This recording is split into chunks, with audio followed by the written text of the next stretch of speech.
Professor Lilian Edwards is a leading academic in the field of internet law after being involved with law and AI for over 30 years. She's taught at the universities of Strathclyde, Edinburgh, Sheffield, and been the chair of internet law at the University of Southampton. But now she's professor and chair of law, innovation and society at Newcastle University.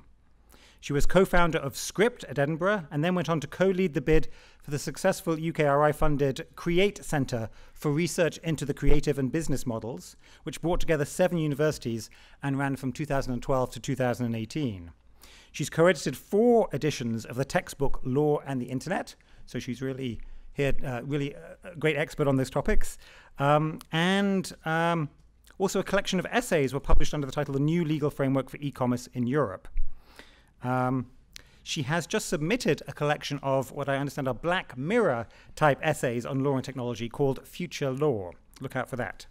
She's won the Barbara Wellebury Memorial Prize for her work on online privacy and data trusts, and the Future of Privacy Forum Award just this year for her work on data protection and algorithmic transparency with Michael Veal, who's here with the front row. So given all that, I hope you'll agree she's very well qualified to speak to us today. Tonight, she's with us to discuss the rise of synthetic data, or deepfakes, the malicious use of AI to simulate content, voice, images, or video, and asks how law and technology can combine to regulate this phenomenon. Please join me in welcoming our speaker, Professor Lillian Edwards.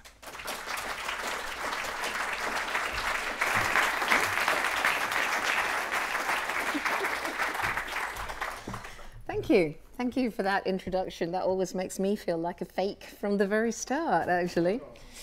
I have a lot to say here. I'm going to put that on the ground now. So some of it I may skip past, but there is, of course, the aphorism that a picture, paints 1,000 words. So let's start with a video, since what we're talking about a lot of the time in this field is fake videos.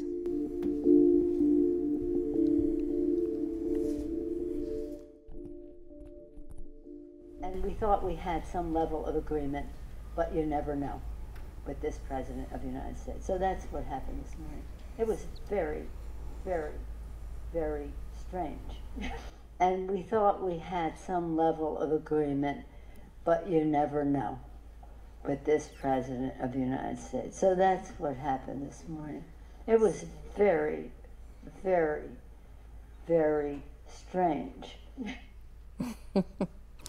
I don't know how many people have seen that video. It's been quite widely circulated. It's actually impossible, I think, now, or at least not very easy to get hold of the original video because it has finally been removed from most social media, which is a point I'll come back to, because originally Facebook were very reluctant for various reasons to remove that video, to take it down.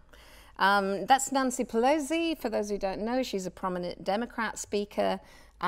Someone released this video. It was clear that there was an attempt to discredit her by making her look drunk. She appears to be speaking slowly and slurring her words. Anyone who's been to America, particularly the Midwest, will know that there's almost nothing worse you can say about a woman than that she's a drunk. So this is quite a clever strategy. And as you can see from the juxtaposition of the videos there, what's actually happened there is a very simple bit of shenanigans that could have been done any time in the last couple of decades, which is simply that they've slowed down the video, and that makes her sound like she's slurring her words. Yeah? So it doesn't actually involve any clever AI or machine learning at all, at least as far as I know. Right? So this one caused quite a furore, and I think maybe that's the point at which a lot of people woke up to the fact that, why is this not working? Do I press it at this? Ah, I know. Sorry, I knew that would happen. That people woke up to the fact that what people have been calling deep fakes, what academics like myself and my collaborator Michael have been calling synthetic data or synthetic reality, that this might be the next fake news. That this might be this idea that reality, as it were, can be seamlessly distorted and manipulated. So we're not just talking about news stories, we're talking about actual hard images, videos, text, audio, and I'll show you various examples of these. And from there, This has had a lot of publicity over the last 18 months or so. From there, I began to think about how the law could or should regulate this, or already does regulate it. And some of the answers may not be what you expected. Sometimes the answers are easier than we thought. Sometimes the answers are harder. So, as with all things on the internet, generally it starts with porn. You know, I don't know how many of you have seen the great video where they go like, the internet is for porn, porn, porn, porn. It's an adaptation of a Sesame Street number. And it is true that almost all innovative things on the internet do start with a desire to either create or monetize porn. And deepfakes have been no different. So I love this quote. I just love this quote. I'll come to this. This is from the creator of something called Deep Nude, which was in the press about a month ago, which was an app that basically strips pictures of women nude, so it simulates them being naked underneath their clothes. And this is his justification for why he built the app, right? This was in various interviews this guy gave. And he said that when he found out that GAN networks, generative adversarial networks, which is a deep learning technique, were able to transform a daytime photo into a nighttime one, I realized it would be possible to transform a dressed photo into a nude one. Eureka! I realized that X-ray glasses are possible, like you used to see advertised in the back of comics. I remember this. Driven by fun, and enthusiasm for that discovery, I did my first tests, obtaining interesting results. Interesting in the Chinese sense, you know, and you really feel like saying, really, you know, what was the worst that could happen? Could you have stopped for 5 seconds and thought that perhaps women don't want to be undressed in public from perfectly normal pictures of themselves that are out there in the public domain? So, come back to that. So here's the origin of deepfakes and synthetic reality, which is normally traced back to Reddit, slightly notorious social network, at the end of 2017. What you're seeing there is a GIF, a moving image, which is apparently a known porn star from porn videos, onto which has been transposed or manipulated the face of Gal Gadot. Don't know if you can recognize it, who was Wonder Woman. Yeah, and she was particularly a target, I think, of the Reddit community at that point. They didn't kind of like her playing Wonder Woman and so forth. So that's probably the earliest instance of a known deep fake. And underneath it, you can see the people chatting on Reddit about it. And their attitude seems rather like the attitude of the person who put together Deep Nudes, that this is just kind of cool. You know, let's make life difficult for celebrities. Hillary getting trumped, etc., etc. From there, however, as you just saw, things have moved on a bit, because although you could say that deep fakes, I am not a huge fan of manipulated involuntary pornography, but you could say, and I wouldn't, that that was a relatively trivial problem in the scheme of things. But we've moved on from there to what is now becoming an apparent involvement of this phenomenon in politics. Okay, so let's have a look at this one. Did that not play?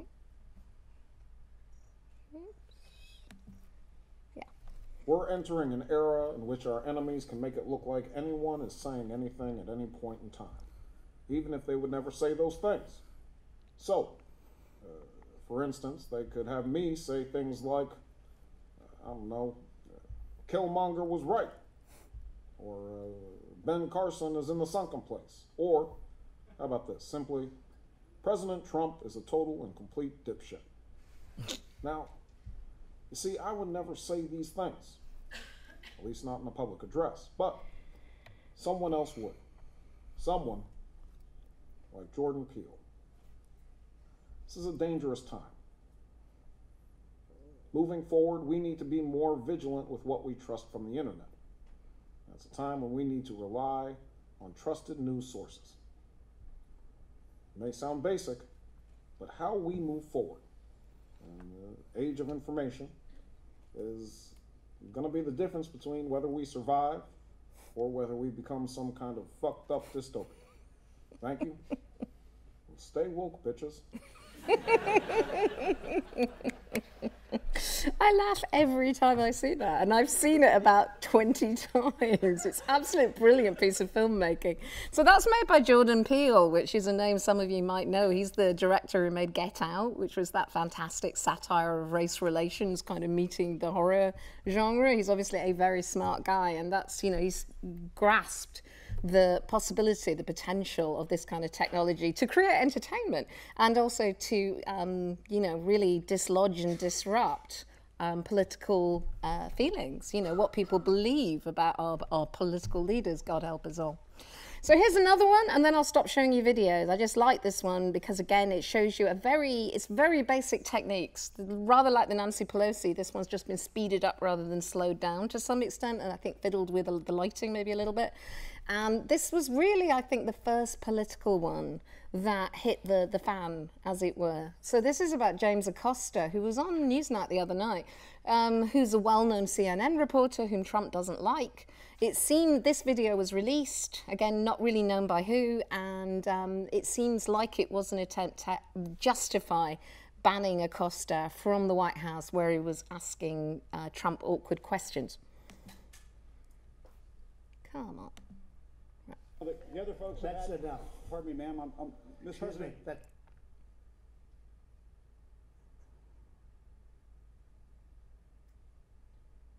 Right. So that one's very short. That's all you're really seeing, is that they've slowed it down so that you can see it a bit better, though you still can't see it very well, that it's been originally speeded up so that he was really just brushing past this woman, and they've made it look like he was shoving her out the way, and he was accused of having attacked one of the aides. Okay. So in America, these have had a lot of traction, shall we say. In this country, not so much. I mean, this is clearly not just an American problem. There have apparently been attempts to do this with some videos in France relating to Macron, though I couldn't track down one to show you. In Malaysia, there has been a really interesting example of this, which kind of shows you what we worry about, doesn't it? In America, perhaps we worry about people swearing and about violence.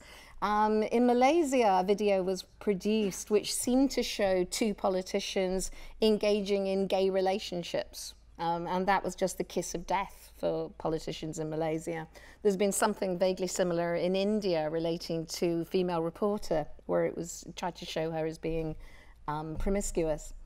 In Britain, oddly, we haven't really had a deep fake, synthetic data, political fake news story of this kind yet. Maybe that's because we've already got Farage, you know, and that's just about as strange as you already get. I don't know if anyone, I genuinely had a good look around to see if I could find one relating to Farage, because I was sure there would be, and I couldn't find one. What there was, I don't know if anyone saw, this is a slightly edge interest. There was a series on BBC very recently called Years and Years by Russell T Davies, who wrote the good Doctor Who's since the revival, in which there was a rather brilliant little miniature clip in it, in which they showed the person on the left, who is Emma Thompson, is playing a kind of Faragista female leader. And she points to politicians from other parties saying terrible things in a video. And then she turns around and kind of winks and goes, of course, that's fake video. But they would have said it, wouldn't they? Right? And I thought that was rather brilliant. Again, I couldn't get a clip of it, I'm afraid, because it takes you to a theme that I want to pursue later, which is the problem here is not just that you might make people believe that something is fake is real, but that you might make them believe something that is real is fake. Right? So we're talking maybe about a world in which we lose faith, lose trust in what we see in front of our eyes or feel or hear. Yeah? And that kind of trust, that kind of plausible deniability becomes, I think, a real threat. So just to pursue this, okay, I just want to say that it isn't just videos, okay? So, for example, this is one that was a big story in the press about GPT-2, which is essentially a model for generating new language, new text, new scripts from a certain amount of words that you type in, and hopefully in. That's an example, but hopefully we can give you a live demonstration of it. I hope this works, because it's rather amazing. So I typed something in here. Now I should say, just before I type something in, because I have to be careful because I'll get typos in it, that this is an interimly good version of it, as it were. The actual final product, GPT-2, who was made by OpenAI, got a huge amount of publicity by saying that they thought it was too dangerous to release, right? That it would not be ethical. And this has really opened it up to this very emergent debate on AI ethics that's going on right now as well. Is it really true that something that seamlessly creates text that's indistinguishable from, say, text written by a particular politician or journalist, could that be dangerous to our democracy, to our ideas of truth? So I'll show you a simple example, and I'll do something legal, I think, because I'm a lawyer, right? So if I write something in that looks a bit legal, then it will start to invent text that is incredibly convincing, but isn't real. You know, it's just inventing it letter by letter. So if I put in, for example, let's try section 1 of the Scottish, because I'm Scottish. Minors Protection Act, which is an act that doesn't exist, okay? So I'm putting that in to show you that this is not just being cut and pasted from the internet. That doesn't exist, so you wouldn't have found it on the internet. I've made it up now, okay? What does it do? It protects avian birds and young children from predators. That should confuse it. Because there are two different meanings of predators there. I've never tried this one before. Let's hope it does something. And this is it coming up with its stuff. Now, as I am told by my technical other half, this is all being invented letter by letter by deep learning from the various corpora, the various corpuses of text that it has been trained on. This is not being assembled. It's not a cut and paste thing. It's not a document assembly trick. Okay, it's quite remarkable actually, and you can do this with a variety of styles and genres as well. You can do it with like children's fables, you can do it with journalism, you can do it with sexy stories. I've tried them all, right? You can, it's great fun, honestly. Try this at home. I say the URL is there, it's on the slides, which I'm very happy to have circulated. And that's it doing it again. And this time it's picked up on the birds, and it's all about the injured birds, right? You will typically need to perform a necropsy. I don't know what that is. That's really strange. So it's picking up on different things from the various texts it's been trained on. Feral pigs. Got feral pigs this time. And flying foxes. Don't know where that came from. Okay. Right, that's enough of that. So you can spend the rest of your life playing with this. It's fantastic. I'll just do it here. Just forget the lecture, right? You can all come up and have a go, right? So that's synthetic text, which is staggeringly, invented a new word there, stonkeringly convincing. And this is synthetic voice audio, you know? So you have Alexa. Soon you will be able to recreate the voice of anybody, you know, and imagine then that voice is used, for example, to ring up and ask about your bank account, or to ring up and make changes to your insurance, or to ask for your personal data. This will be very, very, very possible. So the implications of this, I think, for fraud are really quite worrying. And some of you may have noticed, actually, that Google has already been talking about sending this out into the wild as a personal assistant. You know, so I could have a version of my voice that would ring up and make my massage appointment or whatever, or my dentist appointment, which would save me doing it because I hate doing it, right? But you can very, very, very quickly start to imagine the fraudulent and privacy invading applications of this. And another point, this is one that Bill Thompson, who works for the BBC, is very old hand in digital stuff, some of you might have heard of, was talking about, is then we will start to have fake Internet of Things data, you know, so that system sensors that report, say, the temperature of roads, or the quality of the air, or the amount of congestion at a certain traffic point, that might start to be faked. You can imagine how that might be used to create accidents, to create uncertainty, to create lack of trust, or maybe just to make money for somebody in some strange way. Right? Because mostly it's about making money. Mostly everything on the internet is about porn and making money. Okay, it's always worth remembering that. The existential crises are usually behind, you know, a side effect. So yeah, at this point, as a hardened internet lawyer, which is the impression you got, I think, I always stop and go like, well, is this really something new?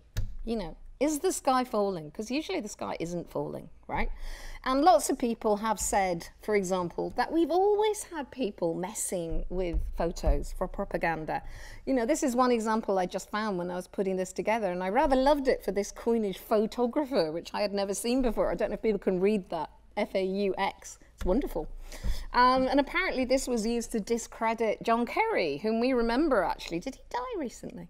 As a kind of war veteran who then became a quite very well-respected politician in the US. This was an attempt to discredit him in 2004 by putting him next to notorious anti-war commie campaigner Jane Fonda, right? Which was a very good attempt to discredit him, to make him look like a 1960s war protester. Yeah? So this stuff is not new. And you've already seen that two of them, the famous videos so far, the Pelosi one and the Acosta one, have been done using basic kind of special effects techniques that could have been done any time in the last 20 years. So what is new? Okay, here's a few things. Which of these do you think is a real picture of a real person? And which is a fake?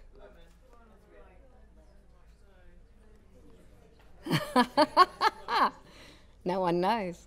Okay, I don't know either, because I would have known when I made this slide, but I don't now. Okay, so I'm sorry, you'll have to go and play it yourself. You can play this game on thispersondoesnotexist.com, which exists. There's also thiscatdoesnotexist.com, and there's a few others, aren't there? And it does produce these incredibly, unbelievably lifelike pictures of people. And every time you click it, it will make new ones. It just keeps on doing it, like the GPT-2 emulator did. If you get good at this, I tried playing it for a bit, you do start to notice things like the lighting is slightly wrong, the shadows cast is slightly wrong, occasionally you see a slightly fuzzy pixel. But sometimes you're wrong, and you've guessed that the fake one is real, and you've guessed the real one is fake. It's not easy. So the quality, basically, compared to just fiddling around a bit with Photoshop or fiddling around a bit with, you know, editing frames, is night and day. Okay, so we've got these incredibly convincing deepfakes now, or synthetic data. Second point, and this is really familiar to me as someone who saw it happen with malware, is that we have already gone through to the phase where you don't need to be a techie, you don't need to be a geek or an uber geek to produce this stuff. There are already apps out there that you can download or find on the internet that will do it for you, essentially, right? And that is exactly what happened with malware, is we went from it taking someone who knew a bit about coding to produce computer viruses, to it being something that anyone could do with an app that you acquired for like 10 cents or something on the darknet. Yeah? So you've got this incredible change to ease of production, and from there to dissemination, because we've also got our environment of social networks, of distribution, of peer-to-peer, of Google to find stuff, etc., right? So you've immediately got complete ease of acquisition and distribution of this kind of material. This is one of the key apps that's out there. Again, you can find this, no problem, it's not secret. You don't have to go on the dark web and play with it. This is what I was talking about at the start. This is Deep Nude. And this is this horrifying app undresses a photo of any woman with a single clip. This has had a lot of coverage in the press as well. I do think this is kind of horrible. I think the guy who created it did have no idea that women might find this distressing and distasteful. I think he genuinely didn't, which is scary. He pulled it, or his company pulled it, the next day, more or less. It was either 1 or 2 days later. But there was a story just like a week ago, I think, in the Register that, surprise, surprise, the code had been recreated, it had been circulated, it had been improved. There were all kinds of people, you know, who now had access to it. I'll take questions at the end if that's okay, otherwise I'll lose my thread, okay? We'll have questions at the end. Is that okay? Yeah. So I think that shows, again, that it's very difficult to put the genie back in the bottle once these kind of technologies have been created in the kind of, you know, connected world we have. So, right, if we get to what I'm actually meant to know about, if I've demonstrated to you perhaps that there is something new happening then we ask the next question really as a good lawyer would be to say, are there any harms? Or is this just creepy? Because creepy, in my view, is not a good enough reason to regulate. Some people disagree on that. So yeah, there are a lot of harms, you know, and these are quite well covered in the literature already. So I'm just going to skip through some of these, okay? I've already alluded to some. There are some very obvious harms that can be done to individuals. You know, sexual victimization is an obvious harm. Blackmailing people because you've created a fake video of them which appears to show them having, say, a gay relationship in Malaysia. That's an obvious low-hanging fruit.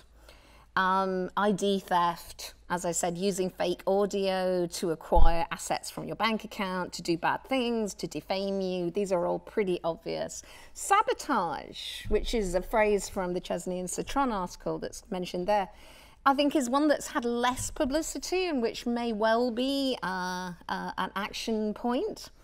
So when you can create these kind of fake data, these fake videos, fake images, fake text, that are perhaps impossible to really prove false, then what are we going to use them for? Well, you know, if you can fake a video of somebody stealing or a photo of somebody behaving badly at work, say stealing office supplies or watching pornography on their computer, right? If you can create a picture of a child with their mother and the mother is drinking, that would be kind of a big piece of evidence if it got to a custody battle or a child contact battle. I used to be a child lawyer, and you know, these things are very, very nasty, right? So these are all areas where I see a growth market, shall we say, in synthetic data, in both civil and criminal aspects that are not getting the kind of coverage that we're seeing for both porn and fake news, as it were, within the political context. Perhaps coming back to that, though, perhaps what people are most worried about is not the harm to individuals, but the harm to society. And there is this kind of portmanteau idea, which comes from the kind of videos you've seen, that we're going to end up with a world without trust. You know, you could argue, I'm very cynical, that we're already there, but maybe we aren't quite. We do tend to vaguely believe that what we see on the BBC News is real. We do tend to believe even that what we see in the Register is real, or in Sky News. So what will happen? And I saw this very interesting take in some interview, which was, you know, Trump, we'll all remember, I think, those tapes we thought would bring down Trump, of him going, oh, you know, those women, they're all after me. I grabbed them by the pussy, et cetera, if I can say that in this company, right? And at the time, Trump just kind of bravadoed it out. You know, that was like what we were in those days, and now I'm a different person.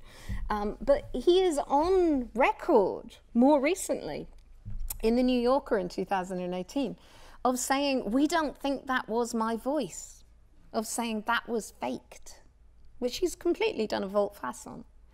And that's what I meant earlier by saying we get into this world of plausible deniability, right? Where you just say, well, that wasn't true. I didn't do that. I didn't say she was a bigoted woman. You know, somebody made that up, right? And at that point, I think things get quite worrying for political manipulation, for electoral manipulation. You can imagine it in other contexts, national security. You can imagine it in diplomatic relations. We've just had a really interesting example of that, haven't we?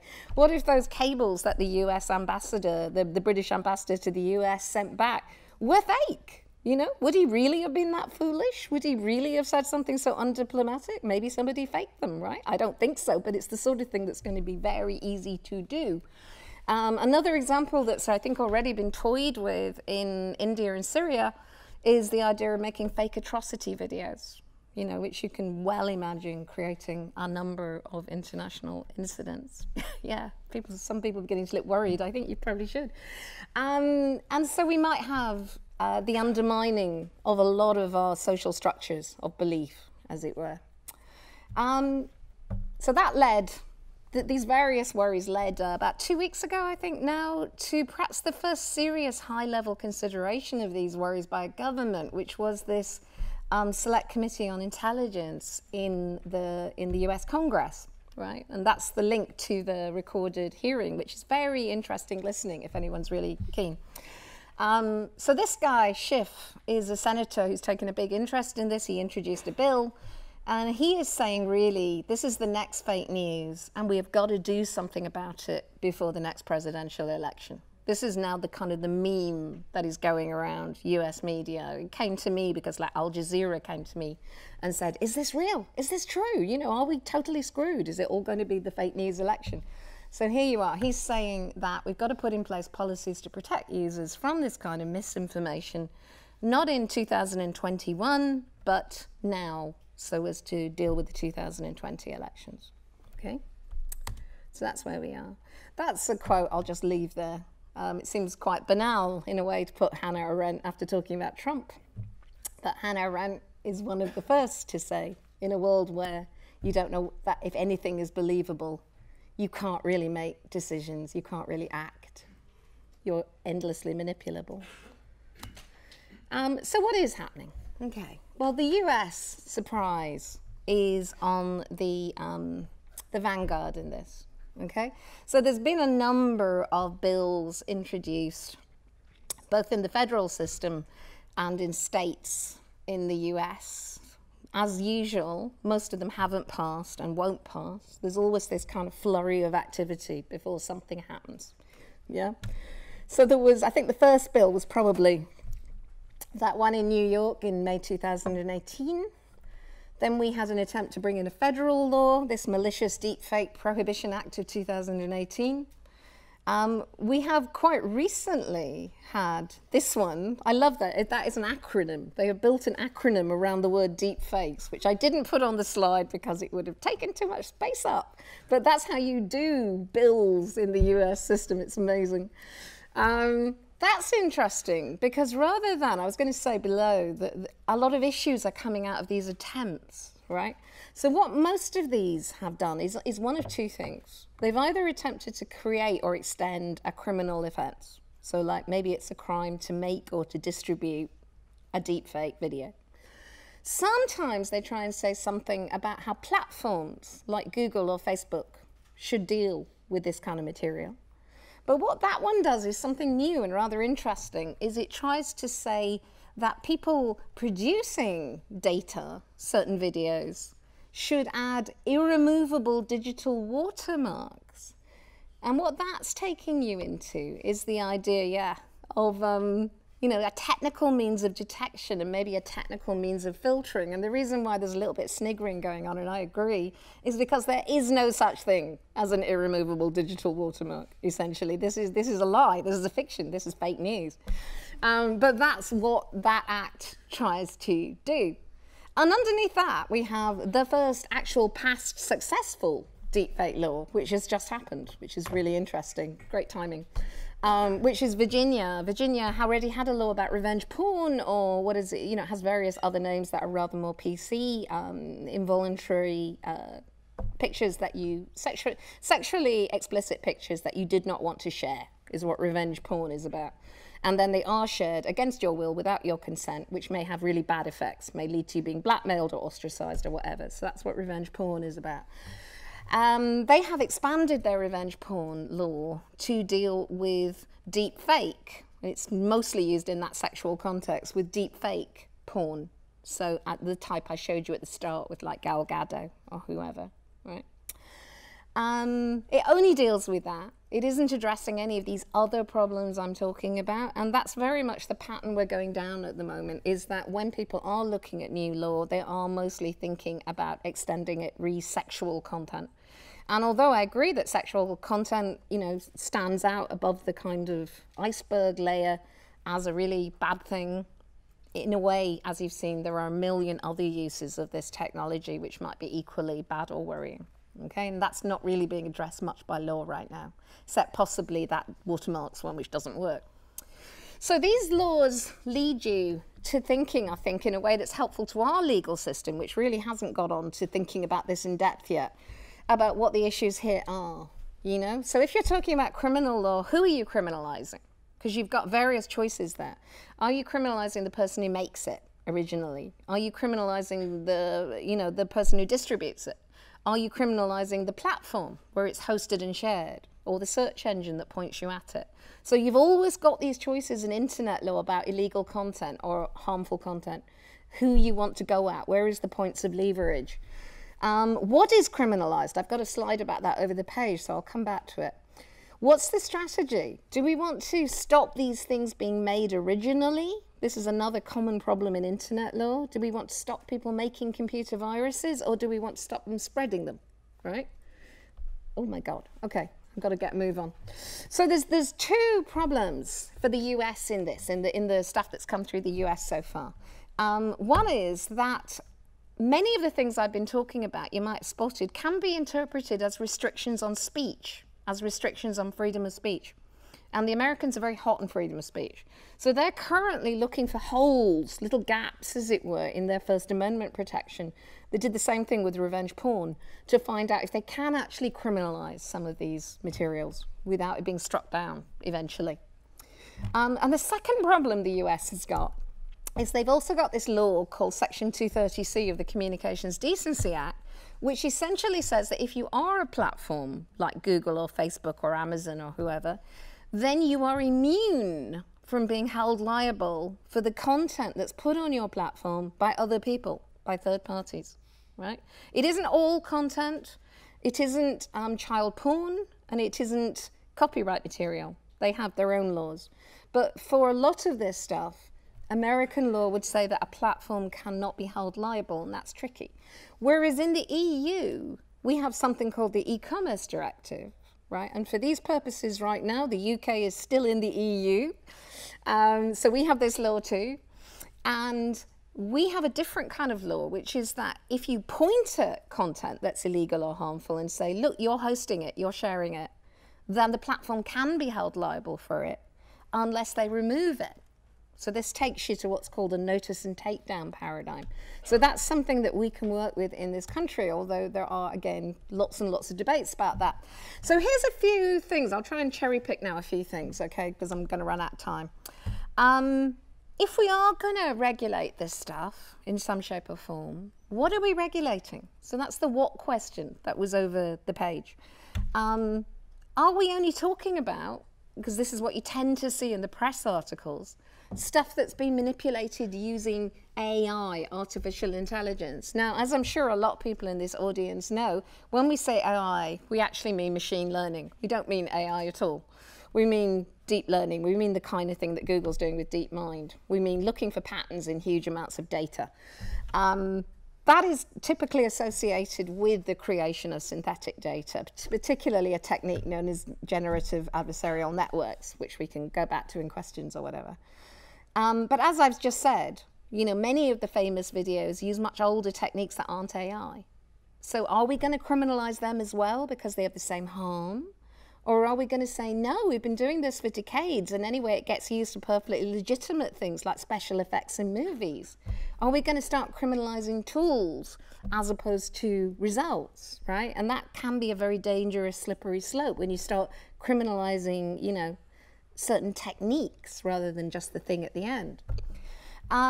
Do we need to include some kind of intent? Now that might address what I was just talking about. If you used, say, a generative adversarial network to create a synthetic video, but you intended to create entertainment, you know, you didn't intend to create something malicious or harmful or spiteful, then you might say, well, that shouldn't be criminalized, that's okay, right? So that's often how the law deals with these problems, is through intent. But intent's very difficult if we're trying to move, as I was sort of vaguely wafting you towards earlier, towards platforms taking a role in detecting, stopping, and filtering the distribution of this material.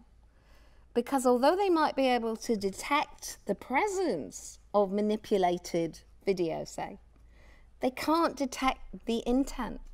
They just can't, right? And that's a problem that we're facing in copyright right now. YouTube can detect that somebody has uploaded a video that is someone else's copyright, and they can block it and ban it and take it down, right? But they cannot detect that someone put it up there with the intention of pursuing a fair use or fair dealing right, you know, such as review or criticism, or putting it in the background of a picture of their baby dancing, which is a famous US case, right? So that creates problems as well, I think, if we do want to move towards technical detection. This is a really kind of ethical, philosophical question, which I'm just throwing in, I don't know the answer, which is if you look at some laws like fraud, they often require that someone be deceived, right? That they be drawn away from reality. If you look at something like price discrimination, which is something that goes on the internet, you know, one person gets sold a plane ticket for 50 quid and someone else gets sold it for 300 quid, right? Because the system has detected some factors in their background. There's no reality there. The price could be £50 or £300, right? Do we think that there has to be a canonical reality, a set reality, an essentialist reality, which these things distort, right? And that's, I think, just a really interesting philosophical question, but it could become quite practical. And as I say, there is this another practical problem here, which is looking at regulating this going to swallow or be swallowed by the whole of the fake news debate? So fake news is often either just rubbish or it's true stuff that is indiscriminately shared, perhaps, you know, or overly shared. What we're talking about here is where data is actually manipulated to create distorted photos, videos, texts, audios. I think there is a bright line to be drawn there, but it's difficult because if you take something like fake reviews on TripAdvisor, right, then they are at the moment mostly created by human beings writing like on Mechanical Turk. But soon they may be created using AI, right? In fact, they are already being created using AI. So if we start to make these distinctions, like let's only regulate for AI or let's only regulate for synthetic data rather than fake news, we're going to find it very hard to avoid slippery slopes, to exclude some things and not exclude others. Yeah? Okay, so I'll very, very, very quickly, have I got like 5 minutes? Okay. I'm not going to read all these out. I'll just say, right, at this point, nearly everyone, I hope, might start saying, let's do something. Oh my God, the sky really is falling. Oh my God, we must have a law.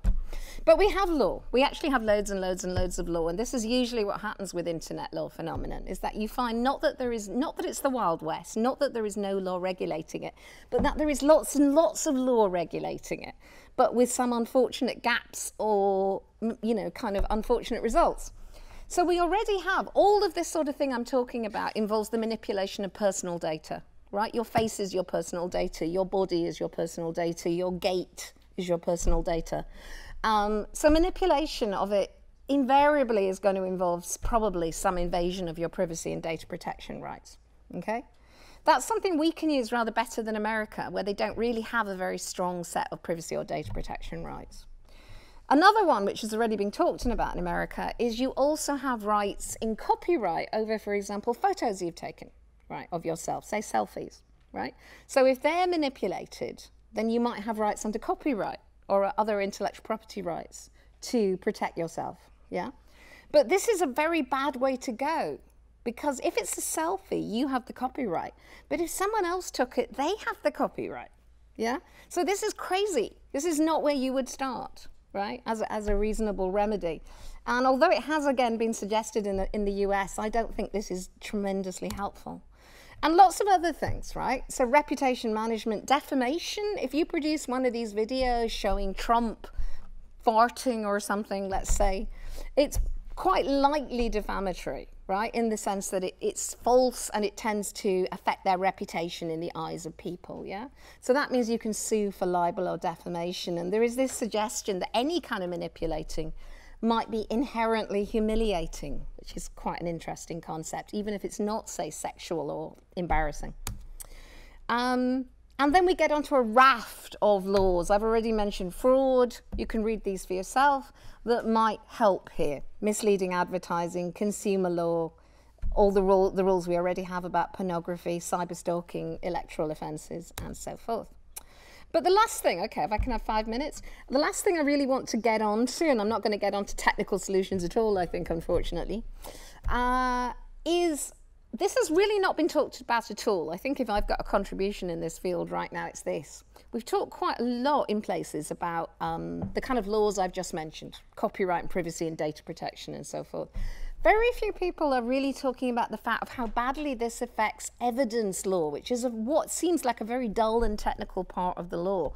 It's what you see on police procedurals, You know, how do we prove that that car was there at 4 a.m., you know, and it belonged to him and its tires were worn down? How do we prove that this person committed a parking offence? Well, here's a picture, right? Here's a picture and the wheels are outside of the white box. You know, we've all seen these pictures, right? Or here's the proof that you were speeding because the speeding camera caught you on the motorway, right? What if that kind of evidence begins to be manipulated and untrustworthy? Then to some extent our whole civil and criminal justice system starts to crack, right? Or at least that's the argument. But I would slightly say back to that, this is where I turn into a cynic, that the law already actually has a lot of track record on dealing with this kind of stuff. You know, the law is a very contested area, right? Particularly when you try and prosecute people, but also in civil courts. People don't agree or they wouldn't be in court. So the law has a lot of ways in which it tries to decide what is true. And I was saying earlier, is that the same as saying what is real? I think there is a difference there, but I'm not totally sure what it is. So the law does various tricks, really. There's this idea of legal fictions, which is really when you say, well, we're going to say that this is that. We're going to say that the world is like that unless someone really proves otherwise, right? So sometimes you call it rebuttable presumptions. And here's one underneath from my days as a child lawyer, right? This is a Scottish rule that says that a person under 16 shall have the capacity to hire a lawyer, to give medical consent, to get contraceptives, all those kind of things. And that we will assume that someone is mature enough to do those things if they're over 12, right? But you can prove to the contrary, right? So it sets up this legal fiction that every 12-year-old is competent, but you can disprove it. Now that's a useful trick. It is just a trick, really. Here's another one, which is you can start to write your statutes in a way that might deal with untrustworthy reality. Right, so here's a salutary story. So this is revenge porn laws that I was talking about before. The one up that I have first came second, which is the Scottish revenge porn law. I am a Scots lawyer, as you can tell. And it says it's an offence if you show or disclose a photo or a film which shows or appears to show another person in an intimate situation. Now let's leave out intimate situation because we can argue about that forever. But notice the appears to show. So the general consensus is that would include a deepfake because it appears to show it, right? If you compare the English law, for some reason, I'm not quite sure why, specifically excludes images that are only private and sexual by virtue of the alteration that was made to them, yeah? So it doesn't include deepfakes, right? So that is, there may have been reasons for that. There's going to be an investigation, there's a consultation that's just being launched about that, about whether English law should be changed. And here's a few more things you can do in evidential law. You can say some evidence is more convincing than others, you know? The evidence of a constable might be more convincing than the evidence of a repeat criminal. Not sure that's actually the law, but it's an example. You can say it's more convincing if two people say it. That's corroboration. Right, which used to be the law, that you had to have two sources of evidence. That's more or less gone, but it's quite something we might want to think about bringing back. You might have some kind of certification or trust seal kind of thing where certain sources are regarded as more trustworthy, more authorized. And the last thing I'll say is that links to some legal, I'll skip that just now, we can go back to that. That links, and the last thing I want to say, to some technical solutions, because I'm sure there's some people out there who really want to think about technical solutions for this. Can't technology solve it, you know? Well, it can't quite. We can do some things. We can add material to images or videos that appear to watermark them, that appear to sort of authorize them as either being real or not real, perhaps, right? We can do some other stuff. We can use digital forensics, as we do now, really, to examine, say, DNA evidence. We might examine these images and prove that they appear to have been subtly altered, that the lighting is wrong, that the camera shadows are wrong, all kinds of things like that the sun is in the wrong place in the sky. And we can fingerprint and use kind of cryptographic techniques to try and prove that something is real and hasn't been altered. But none of these really work completely. You know, and the most obvious example, which we're already kind of past, is if you just paste the watermark on as metadata, then somebody will scrape it off. You know, that will be like falling off a log. So they're already onto cleverer ways of adding watermarks so that they're more intrinsically part of the video, say. But that may decrease the quality of the video. It may be difficult to do. It may involve adding more infrastructure that we don't have already. So these are all difficult, right? So the last thing I'm going to say, okay, before I'll leave it maybe with my last slide up, is I really like this line from Katia Bago at Nesta, who predicted last year that deepfakes, synthetic data, would be one of the 10 big issues of the upcoming kind of year. Is we can't just be techno-solutionist about this. We can't just say technology will solve this. All we need is a better filter. All we need is a better forensic. This is a social problem. This is embedded in the fact that we're in a time right now of disbelief, of distrust, of post-truth, if you like, of embedded differences, of Brexit, of Trump, etc. And you can't just solve that with, you know, an image detection filter or whatever. And I think she's got a really good point there, that we must be careful not to simply, as we did with the fake news debate to some extent, leave this to the technologists or indeed leave it to the platforms to solve. This has got to be a political, democratic engagement. So there you go. That's my last couple of things. Technical means are not a silver bullet. Even if we use technical means, we're likely to end up with arms wars. You know, as there is one way of detecting or filtering these things, people will change them so that they're less detectable or less filterable. There will be a technical arms war, as there has been with spam and malware. People are saying things like, well, you can hash everything you do, pictures of everything you do every second of the day, and put it on the blockchain, you know? And then we have proof. There's always blockchain. Then we will have proof of what everyone did all the time, and everything will be okay. We could at least do that for politicians, right? Which is very like The Circle, for those who have read it. That sounds like the real dystopian nightmare to me. What we would be doing there is creating an even more pervasive surveillance infrastructure than we have already. That's a bit like throwing out the baby with the bathwater, you know, save a tiny bit of democracy to destroy the rest. So I don't think that would be a very good idea. Just cherry picking from these last ones, we might start to see platforms using fact checkers more in this area. That's already happening. I discovered that last week to my amazement. Facebook uses fact checkers, uses third-party fact checkers. A lot of them are pulling out because they're saying it's an impossible job. But they decided last year, actually, that they would ask their fact checkers to look for images where they were manipulated or fabricated. I was really quite surprised that they were so ahead on the game on that. But as with fake news, I think with fact checkers, a lot of the problem is, who do you trust? You know, have we just pushed the problem one stage back? How do you know that the fact checker are not secretly a left-wing coup or a right-wing Putin organization or whatever, you know? Particularly if we're talking about technical interpretations that most people don't understand, you know, very, very easy to fool people in that kind of world. So, and then the very last thing, because I put it in the blurb for this, and I said I'd put it in there, is, are we gonna get to a point where these techniques are pervasive, where these techniques are global? Because I haven't even talked about that, about the difficulty of enforcing any kind of laws against this in a global environment where everything is shared and moves across borders. Are we going to have to start thinking about a global human rights framework for this? You know, just as we have a human right to not be murdered, to not be tortured, to privacy, to freedom of speech, do we need to start to think about a human right to reality? You know, and what would that mean? So on that very, very aspirational note, I'll stop. Should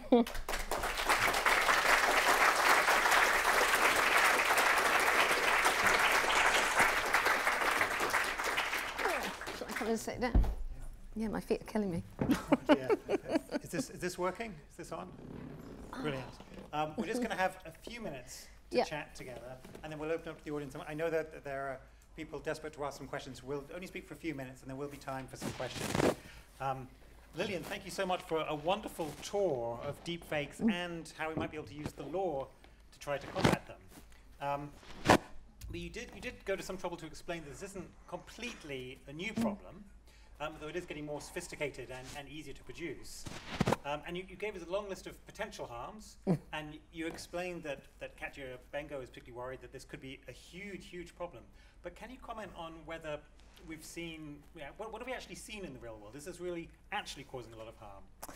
Yeah, you've seen most of what's happening in the real world up there, actually. you know, which has mostly been these US political scandals and these pornographic scandals. Yeah, there was a very good piece that I was reading again last week that sort of said, well, yeah, we're living in a world of endemic fake news. We're living in a world of propaganda from ISIS or Daesh, or however you call them.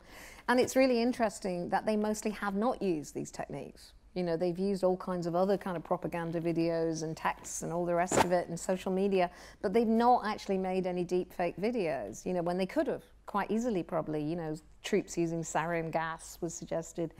So I think that is telling, you know, and you could say... Do we really know if they haven't used... No, we don't. No. We don't, but, you know, if they had, wouldn't it be all over YouTube, you know, or at least until someone removed it? It seems it would be a bit silly to keep it in your basement. You know, and you could say maybe they don't have the technical means, but actually the technical means are dead easy, and they've already shown these kind of people that they can very, very easily make sophisticated videos. So I don't believe that either. So they must simply have decided that it's not the best use of their time right now, I guess. I don't know. So I think that is interesting. And we need to wait to see what happens. Maybe it will all sputter out. So maybe it's not as big a problem as some people worry about. Yeah. I think the other thing I'd say to that is, you know, although there's been all this emphasis on politics and international conflict and sex, the real, I think, impact may be softer and less obvious, but really bad, which is that kind of destruction of trust in fora like child custody courts, employment appeal tribunals, disciplinary hearings, students, parking offences. I keep saying, if I was that kind of person, which unfortunately I'm not, if I was entrepreneurial, I would right now start a startup that manipulated parking evidence photos, and I would start fighting cases on that basis because everyone hates parking offences. I'm sure that would be popular with our audience here.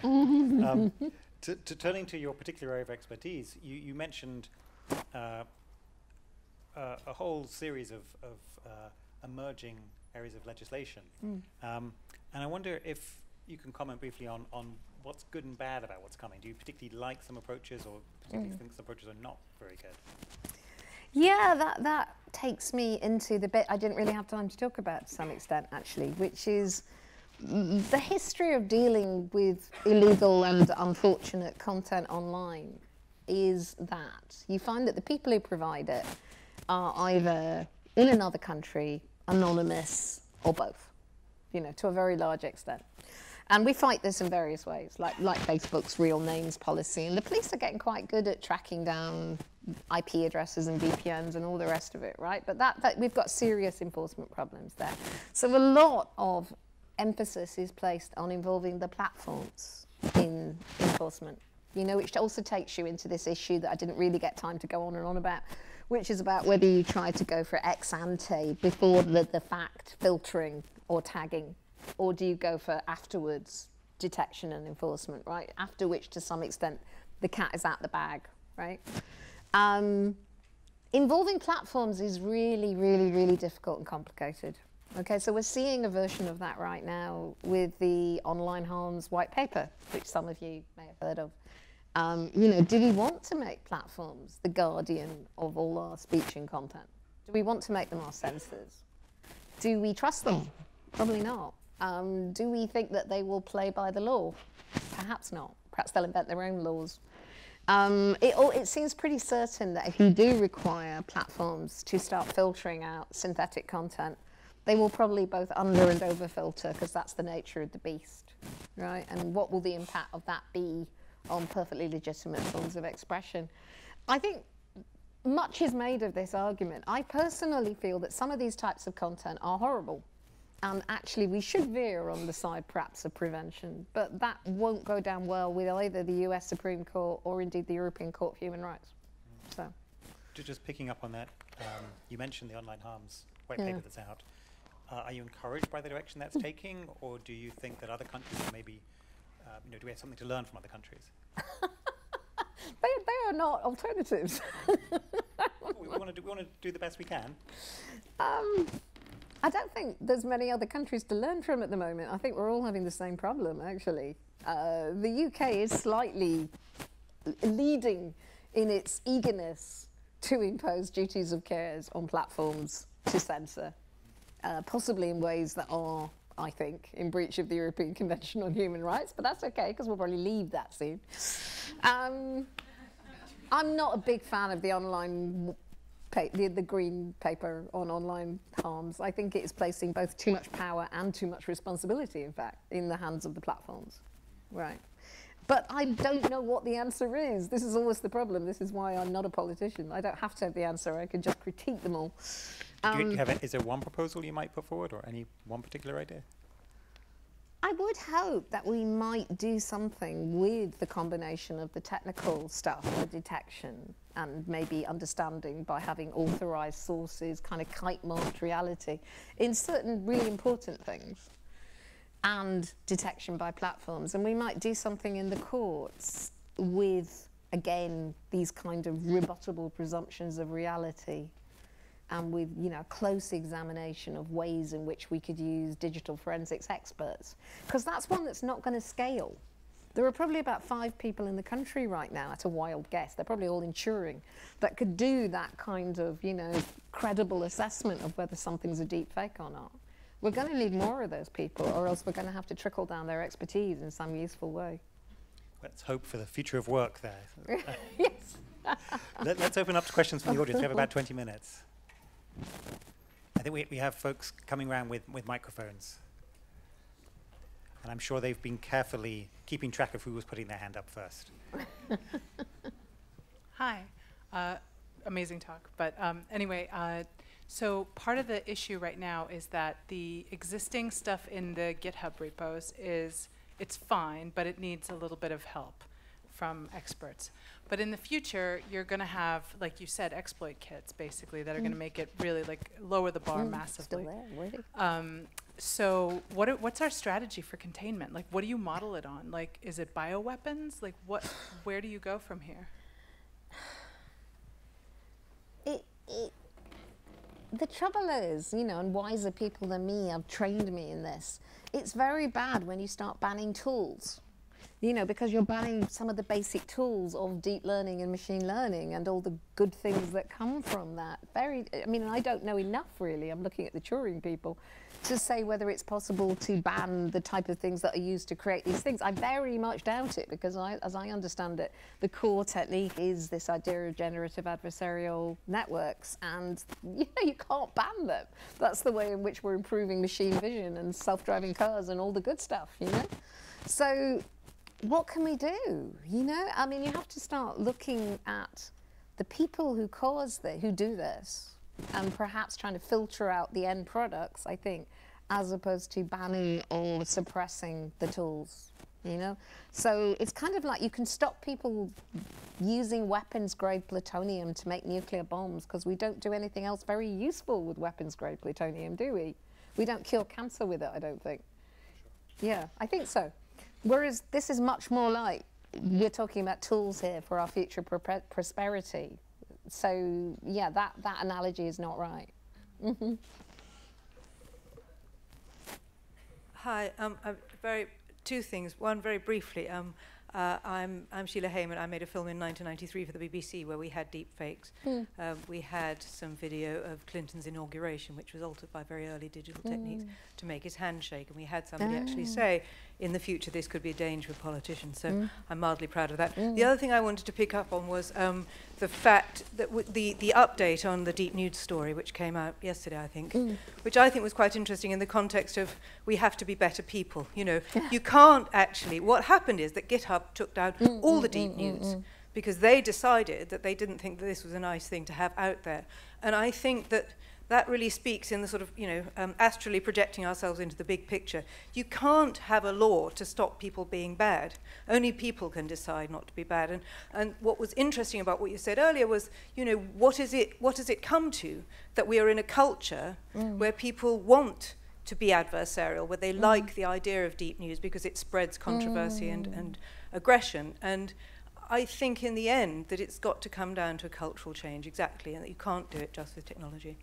I wonder if you... Yeah, no, I'm violently in agreement with a lot of that.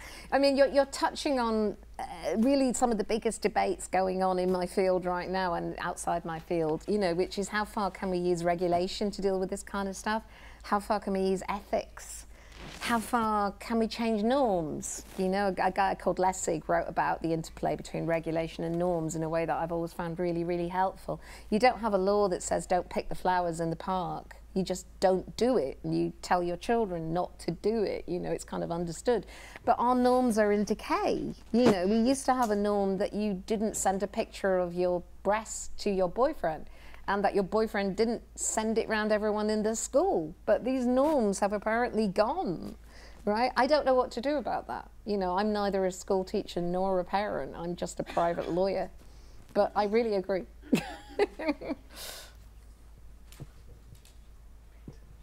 Hi, thank you so much. That was such an interesting talk. I don't do anything to do with IT. I'm completely coming at this from a complete outsider perspective. But something just came to mind. I wanted to know what you think about it. I suppose, like in real life, what stops us from acting really against the curve is that we can't really hide behind an anonymity. In a way, like if I was to do something crazy here, everybody would know who I was. I couldn't then hide behind a screen. Is there a role for like, and I know that's like more monitoring, but might that protect us going forward in the future? Like some platforms are making you have to link your account with something in real life, like it could be your bank account or another thing that just validates that you really are you. And could that prevent people from creating these adversarial things online? Well, I think you would have to look at a balance of harms. Okay, I don't think we're at the point yet where the harms generated by these kind of techniques are great enough to justify the erosion of privacy and anonymity for the whole population. Yeah, I mean, that's been my view as a privacy lawyer for the last 20 years of the internet. It might change. You know, I'm not a fundamentalist about this, but I do think right now the harm's caused by never having any privacy or secrecy, by never having any place where you can be a different person, you know, where you could be gay or straight, where you could be, you know, just able to espouse different views without it coming back to haunt you. I think that would be very, very bad news for expression and democracy and identity and autonomy and all these words, you know. But it might change, and it's true that there are networks, you know, and say like your banking network, if you think of it as a network, you know, where you have to be absolutely verified and identifiable because bad things might happen otherwise. So, you know, there's going to be places where that kind of identification might be required, I think. You know, maybe much as we say about personal data, sometimes we say, when privacy lawyers like me, we talk about personal data, and sometimes we say maybe we should treat it like toxic waste. You know, when it gets out there and escapes, bad things can happen. So maybe we have to start treating these kind of products as like toxic waste, you know, and they've got to have some defenses around them, which might be some degree of control. Yeah, it's a very long-running debate, that one. Maybe just keep in mind that would you prefer an alternative world where everything you did was being carefully watched and tracked? And that's what I was trying to say, yeah. Thank you for talking to us today. My thoughts were, so if I were to make a silly cartoon-like CGI imitation of some political figure like Donald Trump, it would be understood that that's not really him, and that therefore that I'm not, you know, in some way trying to convince people that he said something. But in a sense, machine learning is just being used to assist in CGI creation. These things aren't really these people. So how do we distinguish in terms of definition, and especially in terms of legal definition, how do we distinguish where, what level of realism is necessary in an image for it to then be considered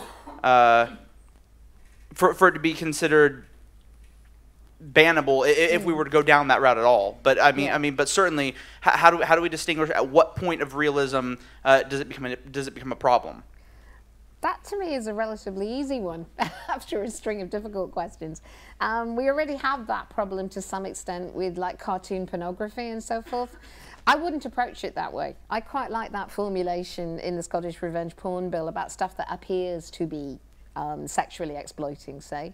Then you can draw on the experience we have with things like copyright to say, well, there should be exceptions, you know? So there should be fair use, there should be parody, there should be satire, there should be exceptions for these things, even if it did appear to be, you know, a harmful deepfake.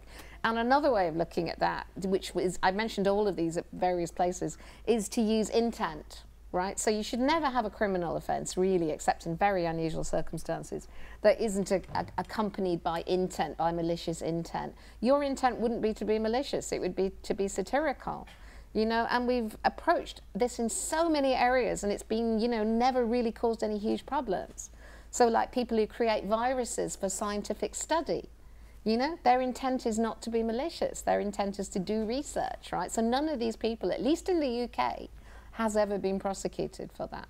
Okay, so I hope that maybe alleviates that one a bit. When you talk about the appears to be criterion, is there generally broad consensus on how to, no, so you can see it wasn't in the English law. No, so perhaps it's not quite settled, but I think that's just statutory drafting, which is a fascinating thing to look at. You know, there are different ways of drafting statutes. The Scottish statute came later, came after the English statute. And it's possible just that they learnt from the mistakes of the English version. That's often how it works. It's kind of iterative.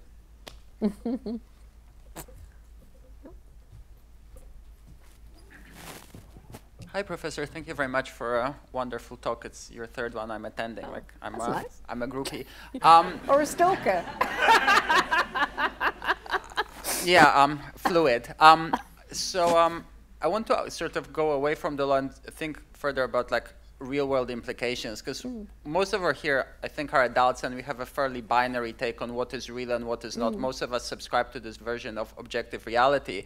But I suspect that if I was 14 and straight, I wouldn't care that much about that image of Gal Gadot being real or not. I just enjoy it, if you know what I mean. Yeah. So, do you think that there is a concern that younger generations who will be exposed to technology that can create photorealistic fakes, audiovisual, etc., that they will just sort of take a much more relaxed approach on reality as such and be like, you know, I don't care whether it's real or not. It looks real, and therefore, you know, it may have happened, or it may have been Gal Gadot.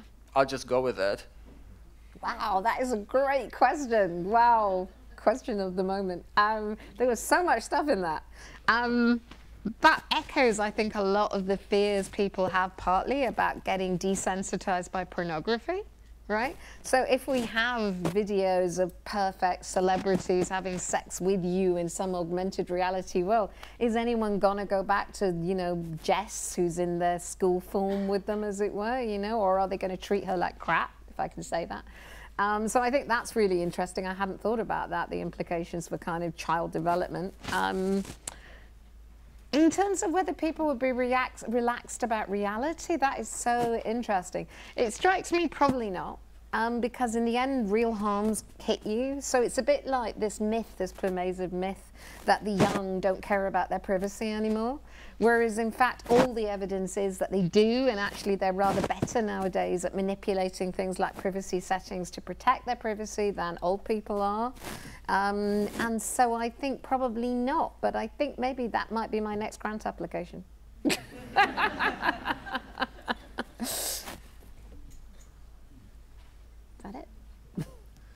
Thanks. I was lucky I got this just then, because forwarding on to what he was singing there, I had a similar question, but it's more about, so younger people will grow up thinking this is more of a sort of normal situation where things could be fake, things could be real.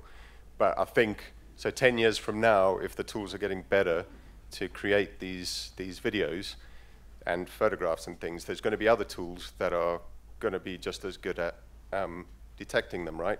So do you think it's like virus protection you've got now on your machines? It's just something you do. Like the people battling it are always going to be behind the people who do it well. This is aside from the stuff that's offensive and everything. Obviously, it's more the thing that's going to sway like political arguments and things like that. But I don't know. It's just a thought, right? Like it's going to be a battle, and it will be more normal for people 10 years from now, I think. Yeah, that was very much what I was trying to capture when I was talking about arms wars. I mean, that is absolutely what's happened with spam and with malware, with viruses. You know, you just keep fighting it and they keep tweaking it and it comes back in different forms. And yeah, it becomes this kind of high-level battle that's going on at a sysadmin level, and ordinary people aren't terribly aware of it. I think that's okay if the good guys are staying on a level with the bad guys. It's maybe not when you don't know if the good guys are winning, and you're back to, I'm afraid, the kind of fake news aspect of it. You don't know if the video on the television of Boris Johnson saying that people should be put in concentration camps, you don't know if that's real or not, right? We haven't had that video yet, have we? Just checking. So yeah, at what point, this is almost like the question about when do we become relaxed about a margin of appreciation of reality. Maybe we become relaxed about it in our social and entertainment lives, but not very relaxed about it in our political and democratic lives. Yeah, it's interesting times. But I don't think people are going to be relaxed about it in relation to their employment history, their scholastic history, their work history. These are things that hit people where it hurts. Their welfare benefits and disability histories. These are not laughing matters, right? So that's something to think about. Gets less press. So you've referenced previously something like Section 230, which currently lawmakers in America are misunderstanding for their own uses. And you mentioned how politicians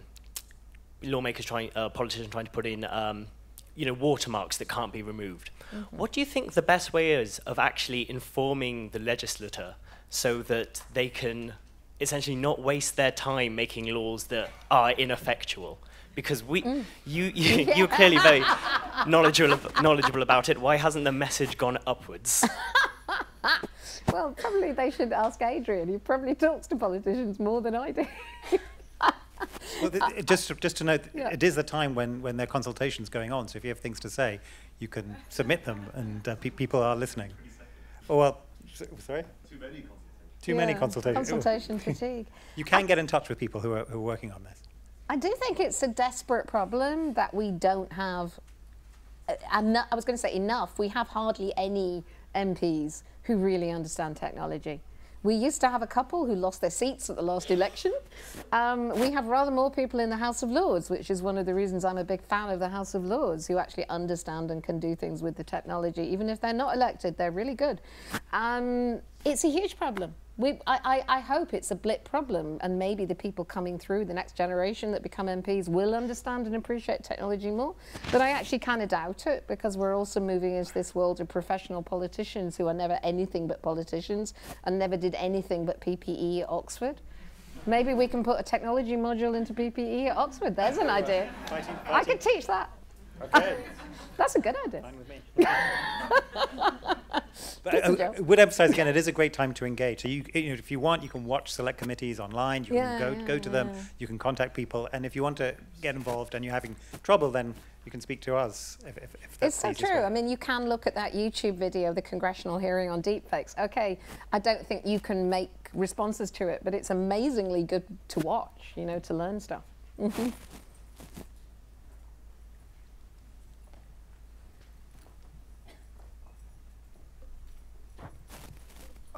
Thank you very much. Very interesting talk. I was wondering whether part of the solution is very old-fashioned. The basic issue is that people don't have enough time or the ability to check whether these things are real or not. There's been solutions to these things before. One of them is, for example, just food regulation and food safety regulation, though setting up a government board to certify what's real or what's not is obviously a massive can of worms. But it's possibly just a resurgence of traditional media. Part of it, certainly we saw with the election of Donald Trump, subscriptions to Washington Post, New York Times shot right back up. Do you think people are perhaps going to find a newfound appreciation of forms of media which had previously declined in the internet, but as truth becomes a premium, people become willing to pay again? And the BBC should be listening to that one, I think. That's really interesting as well. I think traditional journalism may be in terminal decline. I hope not. Given neoliberalism and free content and the ad-supported business model. If the ad-supported business model is destroyed, then we might see the end of the free news. That would be good. And then we can all go back to paying for newspapers. That's an idea. Yeah, truth is a premium is very interesting. I mean, I remember when Cory Doctorow, who writes about copyright and things, said at some point privacy will become a brand, privacy will become a selling point. And I went, that's never gonna happen. It kind of never has, but certainly post-Cambridge Analytica, I think people are more interested in it as a positive ingredient, whether it's making them buy more newspapers. So yeah, I think I can only be kind of wishy-washy and say you've got a point. But the beginning of that, I would also say, I'm not a fan of putting all the responsibility back on the empowered individual. I'm really not a fan of that. You know, this is a bit like the people who say, well, we wouldn't have any problems about privacy and data and everything if everybody read, you know, the 2,000-page privacy policies for every service they use. This is absolute nonsense. You know, people have better things to do with their life, like make a living, you know, meet a partner, do their garden, all that stuff, right? You know, we have systemic societal problems that are being driven mostly by neoliberal business models and a certain amount of state battles, and you can't solve them as the individual looking up the food safety website. You just can't. I just wonder, linking this to Sheila's comment before about culture, if people started to be interested in paying a premium for truth, perhaps would people want to pay a premium for their truth? The truth which they like, the world, the true picture of the world which they would enjoy. Well, that's CNN against Fox News, isn't it? Yeah, so we certainly see a lot of that already. Yeah. And we've got time for one last question. Thank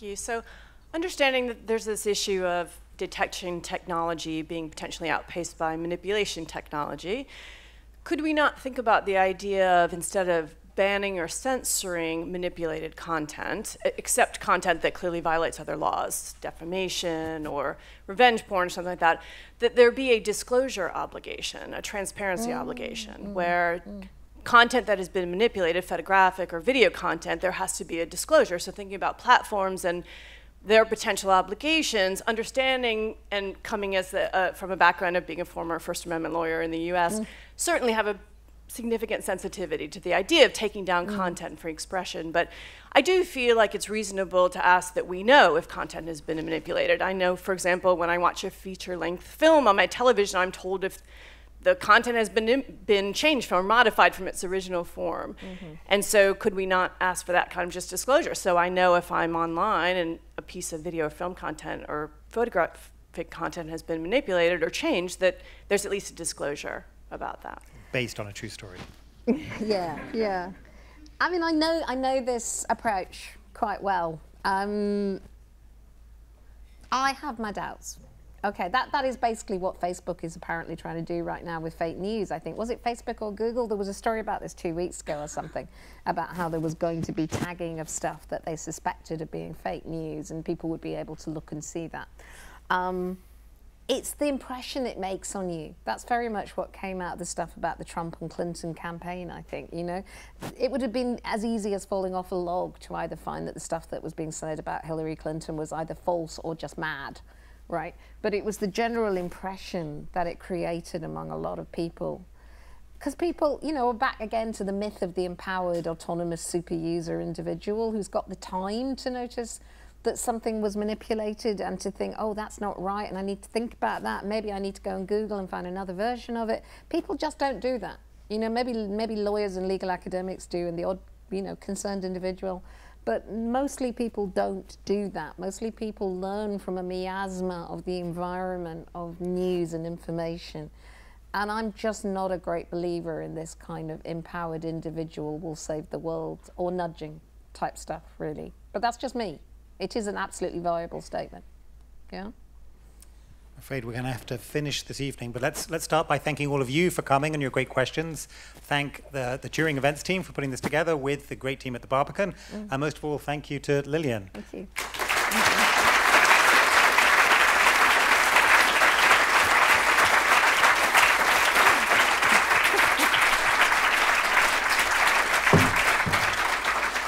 I do think that if anyone is particularly keen, I think Lillian might be able to take a couple more questions if you want to come down to the front and ask them now. And I should say that if you enjoyed this talk, there are lots more exciting Turing talks coming up. You can look on the Turing website or talk to anyone from the Turing here. Thank you.